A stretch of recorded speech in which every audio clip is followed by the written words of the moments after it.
Bangkok。还不错，One Night in Bangkok。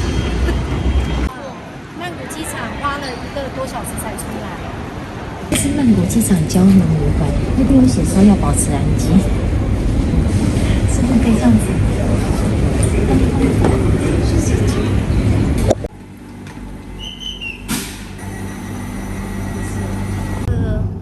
曼谷的那个交通很奇怪 ，Google 都对不到哎。是哦。都说是红线，但是我们刚刚搭上来是看到绿线跟绿的。反正总而言之，我们就已经出来了。但是看它那个标示，就是机捷其实才8站。生活体验营出国喽！这次 John 带着雅令第一次踏进东南亚，挑战热情如火的泰国曼谷。没想到才下飞机进入市区，雅令就先被眼前的景象给吓到了。这就是传说中世界级的曼谷交通吗？满街奔驰的嘟嘟车，左右穿插的机车，对第一次来的雅令来说，这简直是场震撼教育，连马路都不敢过了。究竟雅令跟 John 能不能征服曼谷街头呢？跟着我们一起体验这场泰国冒险吧！哦，好恐怖啊！救命啊！快！哎呦，后面怎么有车啊？没有了。刚到阿搜克，震撼教育就来了。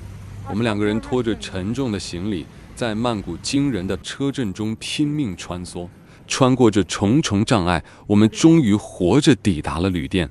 这10分钟的路程，简直是一场极限挑战。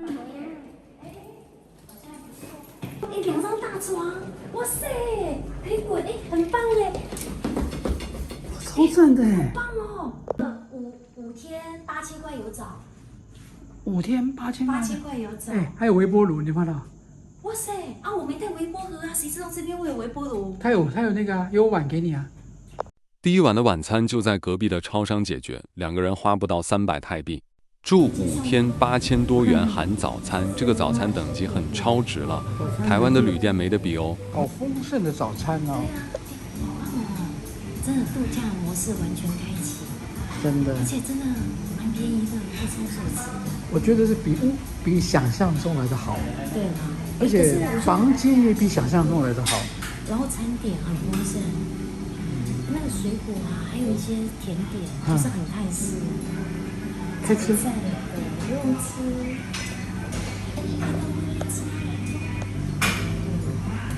阿索克位于曼谷苏坤卫区的心脏地带，是 BTS 绿线与 MRT 蓝线2大轨道系统的黄金交叉点，商办与百货林立，交通极其便利。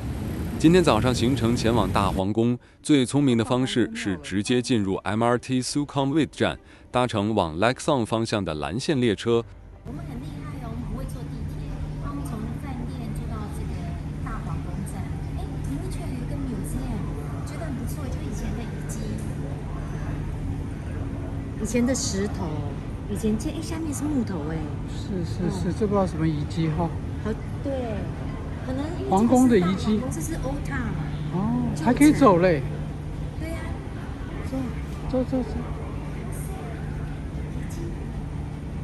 哇哦！所以以前是一个audience hall，一个厅啊。一出捷运站，就有位热心的旅游指导员告诉我们，大皇宫现在没开，要到下午1点才开放哦。虽然查证后发现，这其实是曼谷常见的热情小套路。因为大皇宫天天营业，且早上8点30分就开门了。指导员热心地帮我们拦了辆嘟嘟车，每人只要10块泰铢就能送到搭船的小码头。这可是雅令第一次体验这种3轮车。就在这阵玩命关头般的刺激感中，我们转眼已抵达昭披耶河畔，准备展开水上冒险。我们刚刚坐上的就是曼谷最具代表性的交通工具——长尾船。随着引擎一声轰鸣，我们离开了繁华的岸边，驶入了这条被誉为曼谷母亲河的昭披耶河。这条河流纵贯曼谷市区，不仅是早年最重要的交通命脉，更见证了曼谷从一个小贸易港口发展成现代大都市的历史。突然，船夫指着右手边的河岸大喊一声，让我们注意看。我们竟然看到了一只硕大无比的泽巨蜥。当地人甚至称它们为金银财宝，认为看到它们能带来好运呢。正当我们还沉浸在巨蜥的震撼时，一艘载满纪念品的小船悄悄靠了过来。这是曼谷独特的水上推销，这种船对船的交易互动充满了昔日水上人家的生活气息。接着，船只绕过一个弯道，眼前的视野豁然开朗，一座顶天立地的金色大佛出现在正前方。这是近几年曼谷最著名的地标水门寺的大佛。这座佛像高达了69公尺，相当于20层楼高。纯铜打造的佛身在阳光下闪耀着神圣的金色光芒。佛陀双目微垂，神情庄严慈悲。从船上由下往上仰望，那种视觉的震撼感与心灵的宁静感交织在一起，让人不禁屏住呼吸。离开大佛后，船只继续缓缓前行。观察河岸两侧，你会发现有趣的强烈对比。左手边不时出现极具现代感的时尚旅馆与景观咖啡厅，而紧邻着的却是已经矗立数十载、带着岁月痕迹的旧式水上人家。新旧建筑并排而立，这就是曼谷最迷人的反差美。昭披耶河又被誉为泰国的母亲河，它纵贯泰国国境中心，冲击出肥沃的三角洲，孕育了1000年的农耕文明。在历史上，这条河是王朝兴替的见证者。18世纪末，拉玛一世在此定都曼谷，开启了雀克里王朝的辉煌。如今，河岸两侧展现着迷人的新旧对话，古老神圣的郑王庙与现代摩天大楼隔水相望，传统的长尾船与华丽游轮穿梭其间。随着水面越来越开阔，我们重新回到了昭披耶河的主航道。这里的河面广阔如湖泊，大型观光船与货船交织穿梭，展现出强大的生命力。最后，船只缓缓靠向了一个热闹非凡的大码头。踏上码头的那一刻，脚步虽然回到了陆地，但那种穿梭在曼谷水道间的奇幻感依然在脑海中挥之不去。船只缓缓停靠在大皇宫旁的塔昌码头，热闹的市集气息扑面而来。雅玲在这里惊喜体验了充满喜气的红色童裙。接着，John还特别挑了一顶蕾丝珍珠草帽送给雅玲。我们就在这充满生活感的小街里穿梭，从精致手工艺到药膏店，真的逛得超级过瘾。新高，为什么要买乌青膏？会被撞到，刚才坐摩托车。现在上网查的，他这个店你看好多哦，这个多少钱28元？28块。午餐时间到了，雅玲在 Google 查了一家100年老店，当然要吃在地推荐的好料理。我们点了炒饭、虾仁、海鲜炒面，还有冬阴功汤。这是一款融合了酸辣咸甜的香辣汤品，吃完后感觉还不错，但没有很惊艳。这一家才是最传说的店。可是刚才1909年，可是我们刚才 copy 叫 Google Map 导就导到那一家去啊。是我们吃错了，应该是这一家才对。难怪这次觉得找不到。啊，这家才是100年老店。我们好像吃错家了，虽然味道跟想象中不太一样，但这就是旅行的乐趣，总会有意外的小插曲。这家店就留给下次有机会再来挑战吧。填饱肚子后，我们整理好服装，这点很重要哦。进入大皇宫，严禁短裤与无袖。买好门票，一跨进大门，那种视觉的震撼感真的无法用言语形容。眼前是一片耀眼的金色与镶嵌玻璃的闪烁，仿佛进入了一个由黄金与宝石堆砌而成的神话世界。我们沿着规定的步道慢慢前进，准备进入这座泰国精神的最高殿堂。大皇宫并非单一建筑，而是一座占地超过21万平方公尺的精华建筑群。核心是全泰国地位最崇高的玉佛寺，其周边矗立着3座风格各异的主塔，分别是供奉舍利的金色人形大金塔、收藏佛经的方形佛经阁，以及十字外观的皇家宗庙。再加上回廊旁8座色彩缤纷的彩色瓷塔与数十座金碧辉煌的佛殿，超过100座的建筑在此交错，每一寸墙面都镶嵌着金箔与琉璃，构筑出这座震撼人心的金色神话森林。我们先来到了玉佛寺，这里是泰国最神圣的寺庙。进入大雄宝殿前必须脱鞋，而且里面是严格禁止摄影的。我们安静地坐下来，看着正前方供奉的那尊闪耀着翠绿光芒的神像。这尊神像就是举世闻名的玉佛。虽然叫做玉佛，但它其实是由一整块珍贵的绿色翡翠雕琢而成，高度约66公分。最有趣的是，玉佛每年会根据季节，由泰国国王亲自为它更换不同的金缕衣，这是泰国极其重要的皇室典礼。在大殿外，我们注意到一个很有趣的景象，那里放着一桶圣水，旁边有一捆莲花包。游客们会拿着莲花包沾一点圣水，轻轻地往自己的头上点一点，洒一洒。这在泰国文化中是一种祈福仪式，象征洗净尘垢，获得神灵的庇佑。看着大家这么虔诚，雅令和John也忍不住跟着试了一下。那一瞬间，心灵仿佛真的平静了许多。走在大雄宝殿外的这座长廊，脚步会不自觉地慢了下来。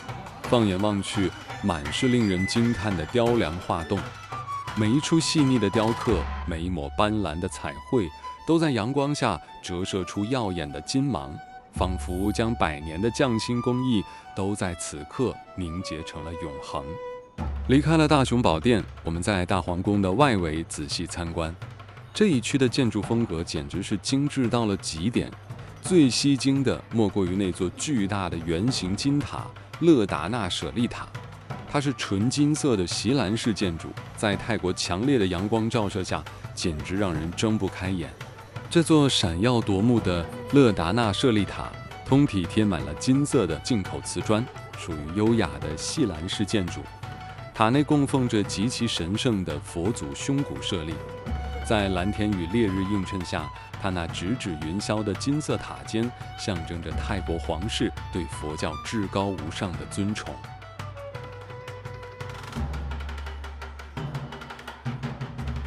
紧邻着金色大金塔的是这座有着翠绿屋顶、外墙闪烁着细致光芒的藏经楼。这座正方形的建筑展现了拉玛一世时期的极致工艺，外墙镶嵌了无数精巧的绿色琉璃与金色亮片。它的功能极其神圣，内部存放着刻在金片上的泰国佛经大藏经。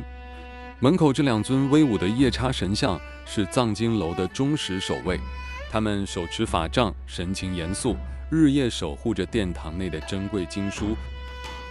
阶梯扶手上的5头蛇神那迦是泰国神话中守护水源与寺庙的神兽，引领我们走向神圣的智慧殿堂。虽然内部不开放参观，但光是欣赏外围就让人惊叹。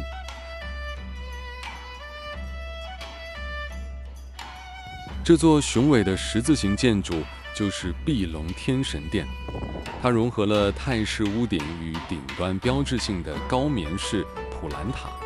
这里的功能极其神圣，被称为皇家宗庙。殿内供奉着雀克里王朝从拉玛一世到9世君主的等身塑像。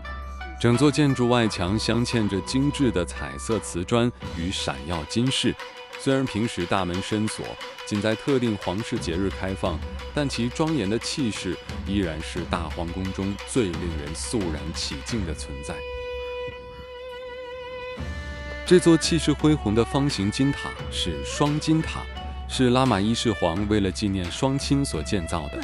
最引人注目的是塔基下方那一整圈色彩鲜艳的守护神，他们是由叶查利士与神猴哈努曼组成，合力托举着整座塔身，象征着守护皇室的神圣力量。在一旁还能看见半人半鸟的金色紧那罗优雅守候。这尊双手合十的金像也是神话中的紧那罗，它是半人半鸟的神兽，美与优雅的化身。我们在大皇宫内看到了许多有趣的石雕，这些雕像多半是拉玛3世时期从中国来的亚苍石。这些异国风情的雕像展现了曼谷早期频繁的对外贸易历史。接着我们将目光转向后面这座壮观的建筑，这是一座高耸的泰式尖塔，塔身贴满了极其细致、闪耀着光芒的彩色琉璃与瓷片，细看之下，图案复杂而精美，在泰国强烈的阳光下，就像镶满了绿宝石。这种普兰塔结构在玉佛寺群中显得格外独特与神圣，完美诠释了泰国传统艺术对细节与奢华的追求。走过这座令人屏息的金色之城，大皇宫的宏伟与玉佛寺的神圣，在我们心中留下了最深刻的震撼。虽然在这里的探索暂时告一段落，但我们的曼谷冒险才正要加速。带着这份经验，我们要赶往接下来更精彩的行程喽！走吧，跟着哑铃之昂继续出发。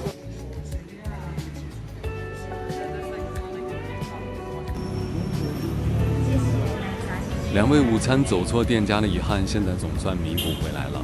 进入立新同喝泰式奶茶。啊，要先给你钱吗？走一下，没关系，慢慢的。好。终于来对了，好像你说100年老店吗？对。我的是泰奶。好喝吗？啊，好消暑哦。太热了。告别了大皇宫的繁丽，我们步入临近的卧佛寺。一踏进大雄宝殿，空气似乎瞬间凝固了，所有人的对话都化作了轻声的惊叹。眼前这尊巨大的金色侧卧佛像，长达46公尺，高度达到15公尺，几乎是以一种排山倒海的气势横跨了整座殿堂。这不只是一尊佛像，更是一件震撼心灵的艺术品。它全身贴满纯金箔，在微弱的室内光线下散发着柔和而神圣的光芒。我们沿着廊道前行，目光随着佛祖优雅的身躯线条移动。最让人难忘的是他的神情，右手轻轻托着头部，双眼微垂，嘴角带着一抹若有似无的微笑。那种入定后的安详，仿佛能瞬间抚平旅途中的所有疲惫与躁动。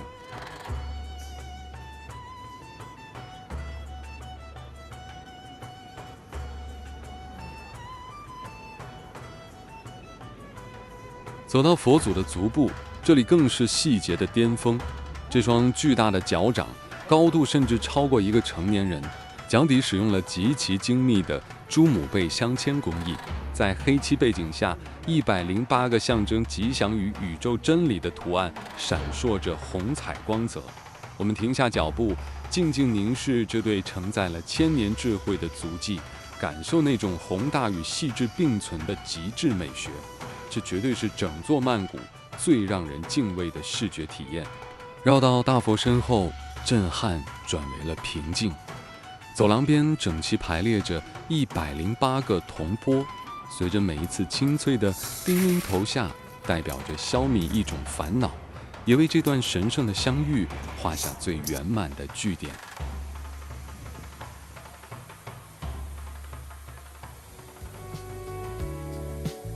早上的行程真的是文化洗礼排满满，看了壮观的大皇宫，也去卧佛寺感受了那份庄严。虽然美到不行，但泰国这太阳晒下来，体力还是消耗不少。所以啦，到了晚上，我们决定换个心情，来点轻松热闹的。我们现在来到了曼谷最有名的乔德夜市，一进来就能感受到那种充满活力的氛围，空气中飘着各种炭烤跟香料的味道。不过今晚我们可是有备而来的，目标非常明确，就是要来挑战刷爆社群媒体、视觉效果满分的网红美食火山排骨。光是想到那个酸爽的味道，口水都快流出来了。走吧，跟着我们一起去排队。不过这里的摊位实在太多了，简直像迷宫一样。我们穿梭在摊位之间，费了好一番功夫，总算看到那座显眼的排骨山招牌。今晚的重头戏火山排骨，我们终于找到了。这盘火山排骨端上来，视觉效果依然震撼。因为考量到口味，我们这次特别点了不辣的。没想到少了辣椒的刺激，排骨反而更吃得出肉质的鲜甜，汤头浓郁且非常入味，每一口肉都炖得软嫩，吃起来真的好过瘾，完全没让我们失望。不过接下来这道盐烤鱼，我们就真的不敢恭维了，那个咸度简直是打翻了整罐盐巴，完全无法入口。这条鱼我们真的是投降了。挑战完火山排骨，我们散步到夜市门口，这里的气氛更加热闹了。走着走着，突然看到这个，整只鳄鱼就架在摊位上，看起来简直栩栩如生，真的太震撼了。这种猎奇美食，大家真的敢尝试吗？